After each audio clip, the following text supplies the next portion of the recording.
Ce programme vous est proposé par les laboratoires Frater Azès. Bonjour tout le monde. Aujourd'hui, nous allons aborder dans cette émission hebdomadaire de Seha un fléau social qui est très très important et que tout le monde connaît et que tout le monde essaye de gérer comme il peut, qui est l'obésité.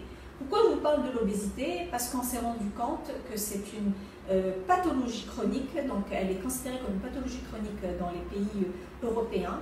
Et on s'est rendu compte avec le Covid que beaucoup de patients qui sont malheureusement décédés ou ont eu des complications étaient obèses. Donc c'était un des critères de complications ou d'aggravation de cet état de Covid. Donc j'insiste sur le fait qu'il faut absolument traiter et prendre en charge ces obèses dès le jeune âge, parce qu'un enfant obèse est un adulte susceptible d'être obèse. Donc les enfants, on commence déjà par les enfants, il faut qu'ils soient vraiment, il faut que les parents gèrent leur alimentation.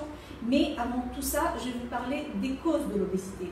Comment un patient devient obèse? Il faut, pour que le patient soit obèse, les entrées sont supérieures aux sorties. Ce qui veut dire que le patient mange beaucoup en quantité, en calories, en quantité et en qualité, mais ne se dépense pas assez. Malheureusement, on ne se dépense pas beaucoup depuis le Covid parce que tout est fermé, mais enfin, on peut toujours faire une activité physique. Au contraire, il y a des gens qui se sont vraiment, qui ont commencé à faire l'activité physique depuis le Covid.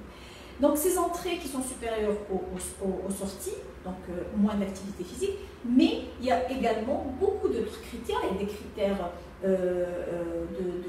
génétiques, donc les parents, un enfant de parents obèses a plus de 50% de risque, pas de chance, mais de risque d'être obèse. On a aussi ce qui est très très important chez les enfants maintenant et qui est aussi un fléau, c'est le sommeil. Les enfants ne dorment pas assez à cause des portables, de la télé, des écrans. Donc actuellement, on s'est rendu compte que le manque de sommeil était autant coupable de cette obésité, donc c'est un déséquilibre alimentaire. Donc le sommeil est très très important. S'il vous plaît, ne négligez pas le côté sommeil. Le sommeil, il faut que l'enfant ait ses heures de sommeil et que l'adulte également. Un enfant qui ne dort pas est susceptible de devenir obèse. Bon, je ne vais pas rentrer dans les détails de la physiopathologie et des hormones, mais il faut le savoir. Il y a aussi d'autres causes de l'obésité.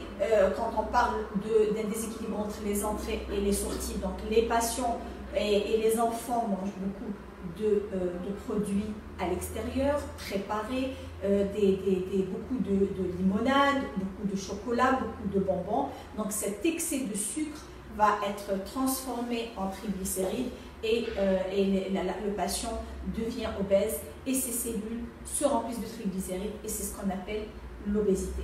Donc il est très très important de gérer une alimentation, mais il faut savoir que quand on doit faire un régime, il faut se préparer à ça et je ne parlerai même pas de régime, je parlerai de rééquilibrage alimentaire et de bien manger. Chez moi, on ne fait pas de régime, on apprend à s'alimenter, on apprend à cuisiner, on apprend à avoir une belle assiette et c'est ça le plus important. Le plaisir de la table, on peut le garder tout en faisant un rééquilibrage alimentaire. Il y a une autre cause aussi, c'est le manque d'hydratation. Les patients ne boivent pas beaucoup d'eau. L'eau aussi est un problème. En Algérie, les femmes en particulier n'ont pas beaucoup d'endroits qui leur permettent de se soulager. Donc ce qui fait qu'elles ne boivent pas du tout d'eau jusqu'à ce qu'elles rentrent chez elles. Mais il faut savoir que l'hydratation, un corps déshydraté ne maigrit pas aussi vite qu'un corps réhydraté. Donc voilà, donc il est très important, je vous donne juste les grandes lignes de cette obésité. Sachez que c'est une maladie qui provoque des complications, diabète, hypertension, syndrome métabolique, insuffisance veineuse, des mycoses des plis.